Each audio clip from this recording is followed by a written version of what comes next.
Welcome to my channel. हाँ जी, अब मेरी उन लोगों से बात हो रही है ना, जो अ, पढ़ लिख कर या ज़्यादा पढ़ लिख कर या कम पढ़ लिख कर ही अपना रोज़गार के लिए किसी दूसरे शहर में जाते हैं और उनके माता-पिता गाँव में रहते हैं और उन्होंने उनको बड़ी गरीबी से पाला होता है।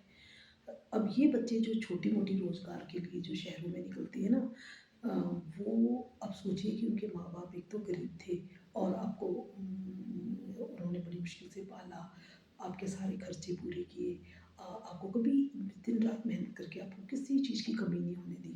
अब आप शहर में आ गए हैं ना बेटा, चाहे कम कमा रहे हैं, चाहे ज़्यादा कमा रहे हैं, लेकिन आप अपने माँ-बाप का ज़रूर ध्यान रखें।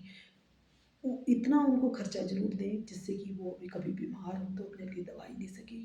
इतना खर्चा उनको ज़रूर दें कि वो अगर वो बूढ़े हो गए हैं, उनसे काम नहीं हो पाता तो वो अपना पेट भर सकें, किसी के आगे हाथ ना फैलाएँ। यदि आपके होते हुए आपके माँ-बाप भीख माँगे या किसी के आगे हाथ फैलाएँ ना, तो इससे ज़्यादा दुःख की बात और किसी संतान के लिए लानत की बात है ये। तो आप ये देखिए, अपने माँ-बाप का ज़रूर ध्यान रखिए।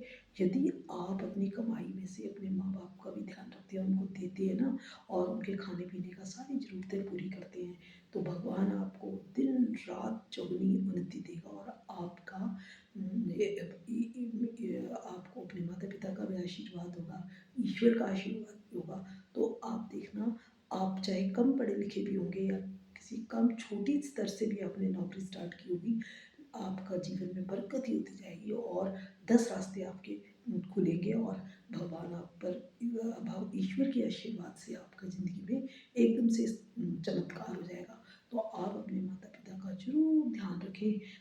आपके माता-पिता कभी भी किसी भी चीज़ के लिए तरसने नहीं चाहिए, ना वो आपके होते हुए किसी के आगे हाथ फैलाएँ। जैसे माँ-बाप ने आपको पाला, आपको कभी भूखा नहीं रहने दिया, आप बीमार हुए तो आपका इलाज कराया। अब ये आपकी ड्यूटी बनती है अपने माता-पिता का ध्यान रखना, तो अपने माँ-बाप को भगवान समझें और उनका ज़रूर ध्यान रखें। ये आपकी ड्यूटी है। यदि आप अपने माँ-बाप का ध्यान रखते हैं, तो इसमें ईश्वर भी आपको हमेशा आपका साथ देंगे। धन्यवाद। Vande Mataram. Love you India.